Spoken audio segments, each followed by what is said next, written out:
Well, welcome to the XR Industry Leaders Podcast with ArborXR. I am your host, Brad Scoggin. I'm the CEO of Arbor and one of the co-founders, along with my co-host, Will Stackable, who's also a co-founder and our CMO. And today we sit down with Dr. Greg Heiberger of South Dakota State University. South Dakota State has one of the larger XR deployments at the university level. And one of the things they're doing, I think, is really interesting is they are really working to bring educational access to rural communities with several subjects, including anatomy, chemistry, architecture. Greg, it is great to have you on the show. Wonderful to be here. Thanks for having me. Looking forward to the conversation. I'd love to just start right out the gate with maybe sharing with us a little bit how you have approached bringing some of that access to rural communities. And maybe for those who aren't familiar with what rural South Dakota looks like, maybe kind of even giving us a little bit of context there. Yeah, so I appreciate starting there. It's certainly near and dear to the tripartite mission of a land grant. And South Dakota is a unique rural community. And one of the best ways for me to probably describe it would be we service students and communities probably 300 to 400 miles east to west, almost 200 miles north and south.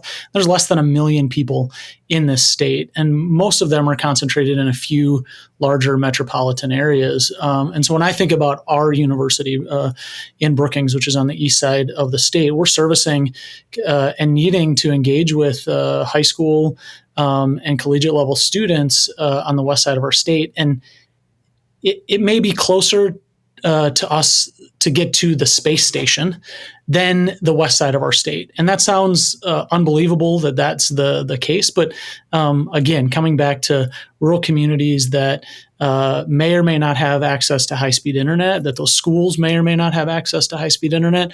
When we see something like VR roll out, that's one of my biggest concerns is, are these new immersive technologies going to be industry standard in the businesses and the communities and the workforce that we're preparing our students for? And are they going to be able to access that? So when I think about my K-12 experience, I went to a small private school in South Dakota. We had Apple IIgs computers on carts rolling around, but my cousins who lived only about 100 miles away didn't see that until they were in college. And so I know that personally, that there can be this socioeconomic divide when it comes to access to hardware and software and new technologies. And I know that that is even more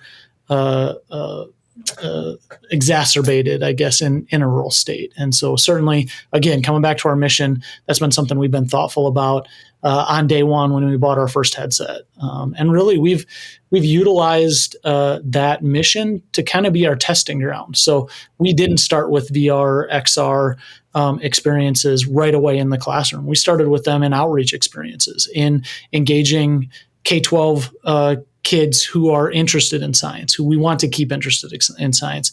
And really, you know, the Quest 2 was the first consumer device that was at the price point that we could do that. We could take a handful of those on the road. We could get kids seeing the inside of a cell, swimming with sharks, doing really fun stuff, but also teaching them anatomy, thinking about holding DNA in their hands and making it so big that they can stick their head through it and twist it around. You know, those were really the alignment between, I think, our goals early on and our goals today, but also what really helped us to scale up, because it's really hard to think about where we're at 2 years ago, right? To say, like, we're going to buy 200 headsets and we're going to manage them and deploy them and all these different areas. But we really started small. We started by getting a couple of headsets, and I got it on my university president. We got it on high school and college kids. We really just had to realize that it was going to take us time to scale up. Yeah, that's powerful. The accessibility component really hits close to home for me. Will and I both grew up in Oklahoma, and it's, you know, maybe not the same as South Dakota, but it's a land run state, which means you have small towns where there shouldn't be towns. And so you think about bringing high quality education to places they wouldn't typically, you know, have access to. I think that's very, very powerful. I do like you said this before we started too. You know, you started with one headset, and you kind of alluded to that. Maybe walk us through that. Like, what was that process of how did you sell this initially, and some of the challenges of starting with one headset and getting to where you are today? Yeah, we really just had to be adaptable, and I'll be blunt. We did not have a plan to be exactly where we are today in 2021 when we really kind of got this rolling. And we had to kind of take a multi-pronged approach. We started with a headset or two, and even doing that was hard. I mean, there was more paperwork and more logistics because of security, because of state government, because of funding and who can pay for things, to buy a couple $100 headset. And we just had to push through that. And then we really had to push through that. This was not about just novelty. It wasn't about, this is cool and exciting. You can do different things that you can't even do in our multi-million-dollar science labs, that you can't do in some of these other settings. And so when we talk about anatomy, we've got an amazing anatomy program. We do not want to take technology and replace, but we want to add value to that. And so what we know is that if you're taking our anatomy program, you're getting ready to go to medical school, you're learning on human cadavers, it's amazing, but it's time bound and it's place bound. And so we really had to be articulate about, okay, if we're going to invest hundreds or thousands of dollars down this path to grow, that we need to do that. And then we just had to be nimble about funding. We ended up with some internal funding. Our university's not at a place where we can take tens and hundreds of thousands of dollars of risk, but I could work with other leaders and department leadership to say, let's take some risk here. Let's invest in something that maybe we'll see play out and impacting hundreds of students, and maybe it falls flat and we got to move on.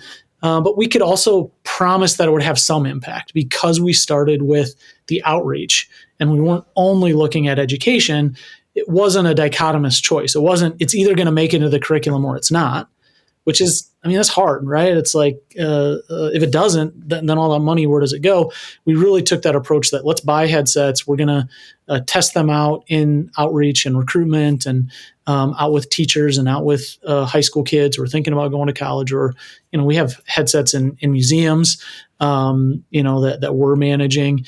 And so it really is helping just on the branding side, right? I mean, we got the Jackrabbit logo all over it. We've got South Dakota State University all over it. And so if nothing else, we could see that there was going to be some short-term wins. And then we really just had to be nimble. We found alumni and donors that helped to take that risk with us. So raise tens of thousands of dollars that way. External funding, partnerships with organizations like ArborXR. And being named one of the first metaversities certainly helped to launch that. I mean, we got a ton of promotion. We got a lot of notoriety around that, but we also had tangible outcome. We had our campus built. We had that iconic campanile and campus green and an exact replica of our anatomy lab and our chemistry lab. And that got donors and got alumni and got students and got faculty bought in, that we weren't just buying an app or doing a thing that was impersonal and not unique to our university. And then that really rolled up to, needing to go get inspired. So it can be defeating, I think, to look at, the majority of college students are not at Ivy League schools, right? In the United States, there's 4,000 colleges and universities in the United States. There's, a handful of Ivies, but that's who we look to. We look at Stanford and Harvard, and they've been building the hardware and the software for 50 years. And so they're at the cutting edge of this, and they're producing the research. Then you look at the Arizona States of the world and you go, they sometimes have blank checks that just get tossed around to make things happen when you're at that kind of scale. We weren't there. And so we just had to get inspired. And so we actually went to Arizona State and we saw what they did with Dreamscapes, and we saw how immense that was. And to some extent it was disheartening. It's like, we can't do that. Like, we don't have the resources or the expertise or the amount of faculty or student expertise to build apps. But one of our faculty members got so inspired, came back here, found funding, hired some students, computer science students, biology students, design students, came together, built an app from the ground up. Something that I, to be honest, was, kind of iffy on. I was kind of like, well, maybe we need to just go buy the things, right? And then deploy them and wait until they're developed and that they're, $100 or less per headset, but they, it was amazing and is amazing. It's still ongoing. really took that and ran. And so, again, I think in terms of where we started and where we are, we knew that we needed it to be aligned with our mission, that it needed to have an impact on students and the community, and that we needed to think about, this rural, underserved communities and the lack of internet. And actually, that group that started to build that did build their own app, they made it where internet is not needed, and that's not really the case for most apps, right? I mean, most apps. We're using one of the best anatomy apps, Medical Holodeck, that's out there. But if you really want to have a great experience in Medical Holodeck, you want to be connected to the internet so that you can collaborate, so that you can do that work. Well, that's that use case. But this use case of the cell that our faculty built, the idea is it sits locally, that even if the internet crashes, they're still going to be able to have that magic school bus experience going through a mammalian cell and seeing the protein created, seeing the DNA replicate, right? Seeing those things happen. And so I guess coming back to my main point here, we've just had to be adaptable. It's not, the future is not what we envisioned in 2021, but we knew we needed to be playing in the game. We needed to be there moving forward. Yeah, I don't think your story is that uncommon. And I think what's interesting is that, and we see this again and again, like I think it's pretty clear for most people, the value, when you talk about what's the anatomy component. I mean, it's like so black and white, right? The accessibility, the time on task, et cetera, et cetera. And so it is the challenge is it's change management, it's people, it's bringing a new technology, and it just takes time. And I think even for us, we've been doing this for 8 years now. And for us saying, okay, we need to just slow our roll a little bit and have that marathon pace. Like, okay, this is coming. The results are clear, but it's going to take time, and that's okay.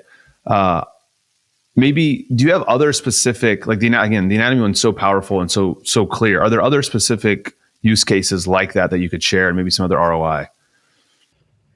Yeah. So, again, thinking about our kind of three-legged stool of our mission, that outreach piece is really important. And so, I mean, we've had our mobile lab. So essentially we can take 24 Quest 2s, throw them in suitcases and get them anywhere.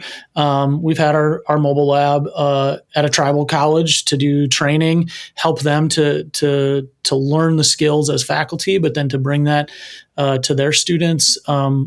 We take those on the road to almost any recruitment event, right? So you think about college recruitment fairs are booths and flyers and people, and we're trying to get VR there so that they can take a campus tour in VR, so that they can go see what it's like to take an anatomy class or experience the cell in that respect. But we've also really leveraged it towards research, and this has been a marathon pace, right? So, in that first year, I wanted it to be a sprint. I was like, if we don't sprint, we're going to get left behind, and we might as well just wait, right, for somebody else to show us how to do it. But I've really kind of slowed or come back to that marathon pace, and research would be one of them. We hired an innovations in anatomy professor that we probably couldn't have recruited or hired if we hadn't built up VR. Now, did he come here because of VR? No. Did he come here because we've got a great anatomy program? Yes. But I think what he saw was the investment both by alumni and the foundation and donors and by the institution and by the research side to say, this is a place that really is trying to move forward. And so that idea of innovation in anatomy education became kind of a heightened, prestigious role, right? And so, for a land grant, ag school, even though we've got pharmacy and nursing and pre-med and all these things, we're kind of couched in that world. To recruit somebody who's been teaching at multiple medical schools was a big deal. And that's going to elevate the research piece. That's really where I was going with this comment, was to speak to the research side. Once he got here, he ran one of what we know of as one of the first random controlled trials around anatomy education in VR. And so that data has been shared at a couple of conferences, but it'll go into publication in the next few months here. It's getting, the manuscript's getting reviewed, but, really showed that statistically, there was not a difference between VR and cadavers. And that's like a little bit heartbreaking, right? Because like we want them to be hands-on. Now, we will not be getting rid of cadavers. Some medical schools are going to do that because it's a cost-saving measure, but that's not our intent. Our intent actually in that research study was to look at the order of education. So when we think about what's best practice in education, it's we're asking our students to read the textbook before they come to class. Well, are they doing that? Probably not, because it's painful, right? But we know the research points to if they do that, the learning gains are so much greater. And so we designed this experiment last fall, this random controlled trial. Yes, we were comparing cadaver versus VR, but we were also really comparing order. So we are not going to just do VR or just do cadaver. It's, do we do VR first or do we do VR after? Well, the data really supported the best practice data from the last 50 years, which is have them read the textbook first. It's painful. They don't really understand it completely, but it helps because their learning gains are so much greater when they get to the lecture, they get to the class. We found the exact same thing with VR. Again, no difference statistically in the VR versus cadaver, but if they did VR first and then cadaver learning versus cadaver then VR, the learning gains were statistically significant, 5 or 10 points greater on those exams. The thing we have to remember, students didn't like it, right? They want to go to the cadaver experience and then refresh themselves, right, with the VR or with the textbook in the old model. But that kind of research wouldn't have happened if we wouldn't have invested early in the VR, and then if we wouldn't have recruited somebody from a medical school to be our anatomist. And so I think in terms of use cases, there's this, clear recruitment outreach piece. There's certainly a clear teaching component, but then there's this research piece. I mean, this research is top notch and probably some of the first of its kind in the anatomy education space, which is really great. I'll say one more thing, just kind of related to that in terms of use cases. I think it's really about this VR cell piece. We've got a PhD student that came to the table and said, after this inspiring experience with Arizona State, I want to do a PhD. I want to develop the VR cell. And then I want to do the education research that's surrounding that. Again, this is going to have an impact on recruitment and on student education, but it's that research piece, which is that other part of the three-legged stool of a land-grant institution, is how are we at the forefront making an impact? And today, actually, she's collecting data. She's doing a random controlled trial, but she's doing it with 400 students.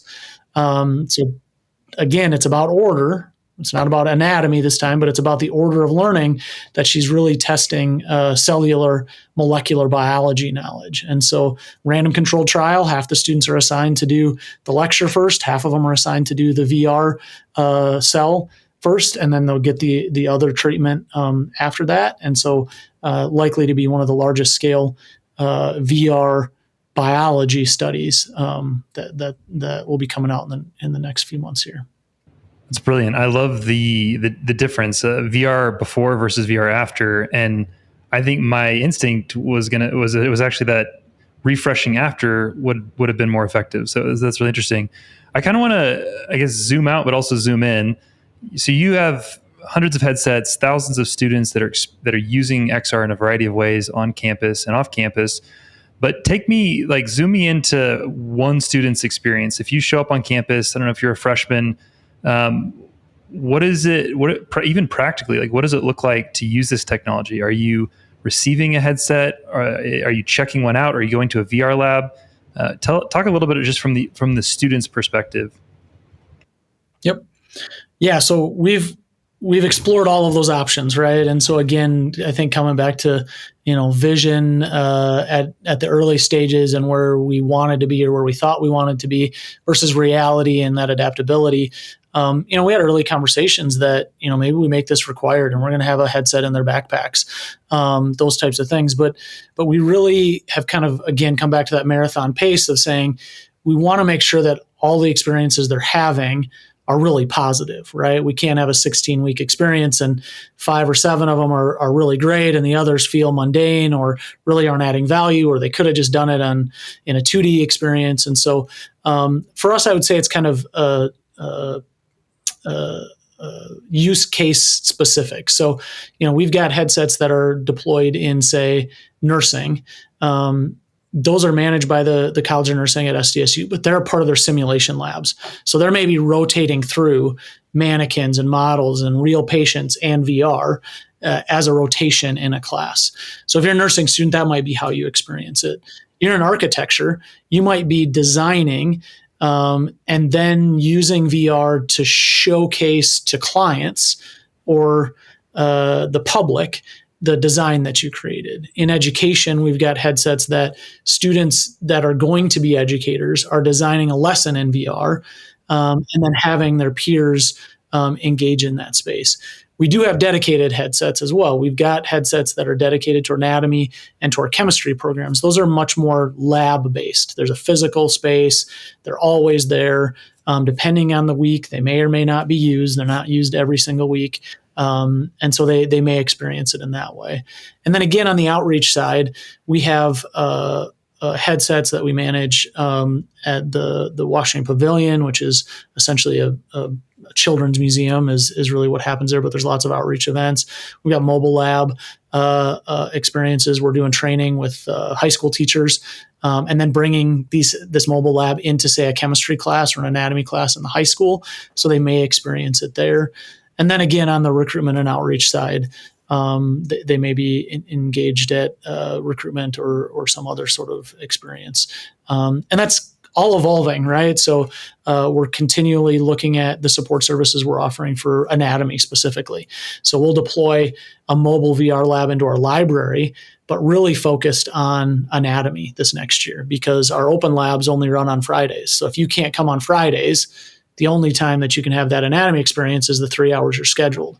Well, the Fridays was a great solution for the last 30 years, but Fridays don't work for everybody. If you're a working parent, if you're a commuter, if you've got a job, there's just a lot of ways that throws bias into the system and ways that we're not supporting, the diverse students. And then again, there are things in the works. So we have a place-based nursing program that was just approved in the state, really needed. We need somebody from Platte, South Dakota, or Bison, South Dakota, to go back to be a nurse there, or go back to be a doctor there. It's usually not big city kid that says they want to go work in a rural area. It's train somebody in that space and then bring them back into that space. And so we're really looking at, in this next iteration, how can we take microbiology or biology or anatomy and mail out a headset? Have it be a university device, but that it's something that you're going to use for that anatomy, because you can't get to campus, right? It's space station away. It's 300 miles for you to get to the anatomy lab. And so what can we do that's maybe not the same, but the learning outcomes are the same, or that we're still getting the rigor that we need to prepare somebody like a nurse or a med lab scientist or a physician. So something that's interesting, we have, I think, 500 or so schools around the world that are using VR in all various stages of maturity. If I rewound a year ago and I asked you that same question, or if I'd asked most universities that same question, I think we would have had a very limited answer focused on maybe an early pilot, maybe one or two use cases. And what was fascinating is you described this whole spectrum of use cases and student experiences, and it's which you would expect as any technology becomes more and more integrated into the day-to-day of a university. I think it's fascinating to see in such short order. Your team, you're really at the forefront of this. You're way beyond where most universities are in terms of going from pilot to some level of scale. I know you're not full on. Every student has a headset. Maybe we never get there. Maybe VR always is a more supplementary tool used for specific use cases. But with the experience you have under your belt, when you're reporting back to your leadership team, when you're talking to other universities, what are the impact stats or stories that you're sharing? We're a couple years in. Here's what we're seeing. Here's what's working. What do you share? Well, I guess what I'll say is I don't really have a canned response, because I do think it's dependent on topic area. So if I think about, say a higher level administrator or somebody that really is thinking broadly, I think it really parallels the need to develop skills that are broadly applicable. And I think sometimes something like VR, XR, AR can feel like, oh, that's the computer science guys or the engineers or something that's really specific. But I think as we can get headsets on more people and we can see value add, we're seeing agriculture, the drone program on this campus, like it has a use case in almost every single scenario, right? A pharmacy, everything that I can think of, there's a use case. And so I guess what I'm getting at is I really try to meet, folks where they're at and what they care about. But what I'll say, I think broadly is, being able to take a new technology, navigate that hardware and software, is not going away. And we're obviously experiencing that with AI and where that all shakes out. But I think VR had that hype. XR, VR, AR had that hype. I think there's still some of that. But I think we're now at the point where we have enough use cases. There are enough scenarios where you can say, okay, well, you're trying to poke holes in it. Well, what about this scenario, right? Oh, well, you have to have high-speed internet. Well, we're building an app that's going to live on that headset, and we're not going to need high-speed internet. And so I think the more the more we can just directly communicate, I think, on the level of those that are maybe naysayers or those that really aren't understanding it. There's been so many people that I've had experience with, whether it's 80-year-old alumni or faculty member or student, almost none of them get out of headset and say that was terrible. They're all saying, "Oh my gosh, I can't believe you can do that. That was so cool. I haven't thought about it that way before." And I think even the Luddites that I've put those headsets on have ended in that kind of space of having some amazement and wonder. Yeah, I totally agree. It's getting them in the headset, right? I mean, we've said that for 8 years. Once you get someone in a headset, it's easy at that point. I'll say I wish that when I was in college, I knew that if you read the textbook before class, there was a 5 to 10, whatever. I wish I knew that stat. That's an interesting stat. I think I might have actually read my textbook. But I have to say, I just so appreciate your passion and your intentionality with all of this. I mean, I think XR needs what you're doing, and I think you're just doing an absolutely excellent job. And having the patience, like I said earlier, we all have to just have patience. But I think if we are patient, we're going to see this dream really come true at scale. I always love to ask, and like Will mentioned, you have such an interesting kind of blend of on-campus, off-campus. What are some of the biggest benefits you've seen using Arbor in your use case, in the way you've rolled out XR? So I think without a doubt, we needed the assurance that we could have an MDM at some level. We knew that it probably was going to be imperfect, that, we're trying to do lots of things across colleges and across departments, and, what everybody's going to need is maybe not the exact same thing. But I think without a doubt, there's two huge benefits that we found. One is the minutia of building and iterating a homegrown app is so much time and so much energy, and that team is spending so much time weekly, bugs and dealing with updates. But we want to deploy it, quickly to multiple headsets, if not, tens or hundreds of headsets, and the ability to take those APK files and push them remotely saves a ton of time. And I'm fortunate. I have a VR coordinator. I have a full-time person that we hired because of a donor that can manage this, right? But even with that, and I say full-time, I pull him into a bunch of other student success projects. He's backfilling for one of my advisors right now. So he's probably more like a half-time. But I still feel really fortunate to have that. But even with that, he would spend so much time just in that one use case updating headsets. So that's been huge for us. The other part is a lot of our outreach is to the masses. I mean, it is to a public event that anybody can come to. And so having the kiosk mode has been huge for us, right? And some of those like events, we're doing Beat Saber because all we care about is just having fun and whatever. But some of them, we need to make sure that they're tied into Beat Saber or the Cell or Beat Saber or the Anatomy app or whatever that is.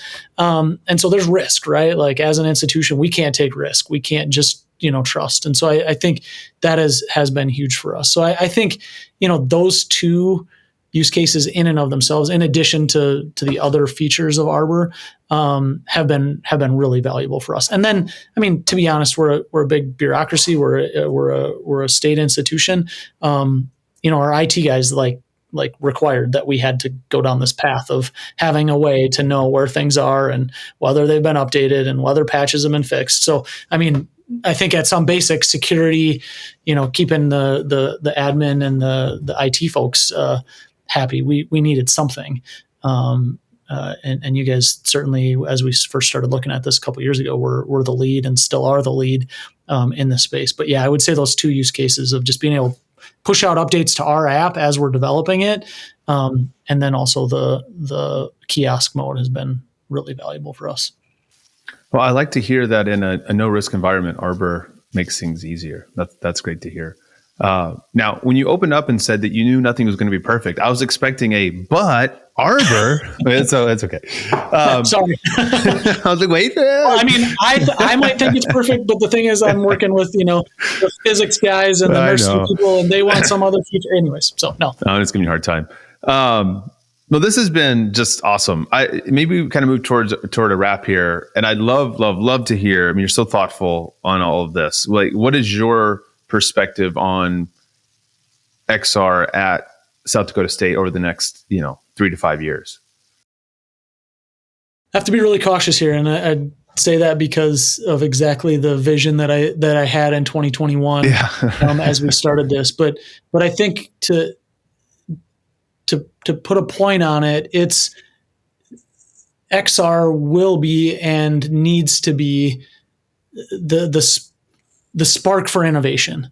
And so what I really mean there is whether it's exactly this app or that app or this use case or that use case, I think it will continue to be kind of the hub of the wheel around innovation, and that we're going to be able to hold that up high, but that as we keep innovating in immersive technologies, in new ways of supporting our students, AI is going to get piled into this conversation, both because AI in VR is a thing, but also because there's a lot of parallels here. There's a lot of parallels to how do we keep people safe? At the same time, how do we align with business and industry and what the expectations around technology are going to be there? But also, we've got to be able to do all three things with it. We've got to be engaged in outreach and the community, and we got to be engaged in education. We got to be engaged in research. So I can't predict exactly what it looks like, but I do know that it will provide us opportunities to just do things we couldn't do before, to do them at scale, to engage with rural communities, to engage with thousands of people rather than hundreds of people. But also, my hope is that it's a way for us to open up the door to STEM education and to this idea that we need more scientists, we need more healthcare providers, but we also really need them in rural America. And whether it's a biofuels industry that is building a huge plant in a town of like 800 people, and they're going to need a PhD trained scientist there, or if it's the fact that we need a nurse in a rural community, we've got to figure out ways to make sure that the physical barriers of geography don't stop us from educating that population and solving the problems in those areas. And so for me, I think it's really tied to the mission of the university and where my heart is at in terms of what we do and what we need to keep doing. And so I know that VR, XR, AR will be in that space. I just don't know exactly what that will be. Well said. That's great. I think it's so healthy to think about, just from expectation setting for all of us, that VR will always be an augment. And I like what you said. I hadn't thought about, and maybe it's not exactly the same, but you talked about the textbook before the lecture.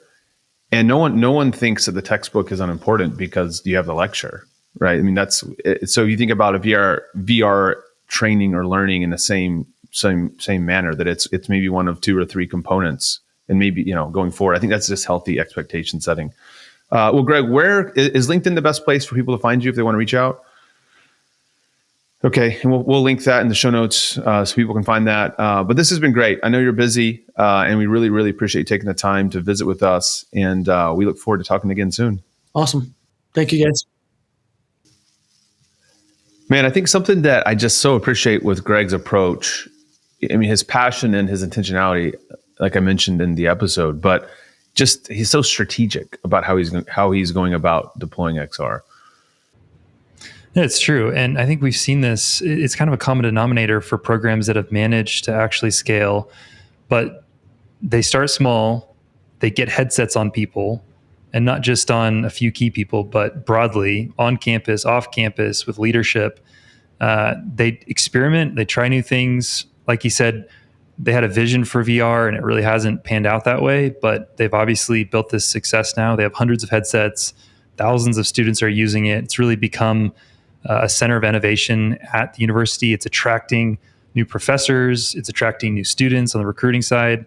So the idea of start small, build that grassroots momentum, and just be willing to be nimble and change. So I think we're still, I mean, we've said this many, many times, but I think we're still at that early adopter stage where you need somebody who, we call them internally XR champions, but you need somebody like Greg who has some vision and willingness to get their hands dirty and continue pushing ahead. And they've really built a successful program there. And for me, it's exciting specifically how many different use cases that he talked about. I mean, I think we could have gone on for another 30 minutes, just him talking about all the ways that students are using this technology, which reminds me of, if you rewind time, early on, something like the internet, or even I remember computer lab, you went to a computer lab and you sat down and it was oftentimes sort of a single application or a single interaction. And now the internet is just pervasive and it's used, and there's so many use cases. So I think we should expect that if VR is spatial computing, in some ways it is just bringing the flat 2D computing world into a spatial one, then yeah, we should expect that the use cases are going to continue to grow, and that programs like this are going to figure out what works and build on it. Yeah, it's like back to the early days of VR arcade. Just put somebody in a headset, and there you go. It's magical. Well, as always, thank you so much for spending some time with us. Make sure you check us out wherever you listen to podcasts, and we will see you next time.